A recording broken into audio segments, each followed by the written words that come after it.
See video näitab, kuidas teha SEPA pangaülekannet mobiilirakenduses. Kõigepealt logi oma kontole sisse, klõpsa sissemakse nupule ja vali seejärel SEPA pangaülekanne. Pea meeles, et SEPA sissemaksed on ainus sissemakse tüüp, mida me aktsepteerime. Kõik muud sissemaksed tagastatakse. Seejärel vali rittmenüüst sobiv pank. Sõltuvalt sinu asukohast võib nimekirjas olla mitu panka, kõik neist toimib. Siin näed sa saaja pangaandmeid, mida saad kopeerida ja kasutada oma pangakontol sissemakse tegemiseks. Samuti näed sa saaja panga üksikasju ning viitenumbrit, mille lisamine on kohustuslik, et sissemakse seostataks sinu krüptomati kontoga.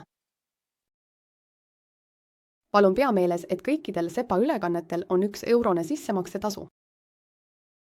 Võid ka valida, kas laadida sissemakse juhised alla või saata need oma e-posti aadressile. Pea meeles, me ei saa vastu võtta kolmandate isikute sissemakseid. Saatja nimi peab ühtima sinu isikut tõendavatel dokumentidel oleva nimega. Ja ongi kõik, sinu sissemakse töödeldakse 1-5 tööpäeva jooksul.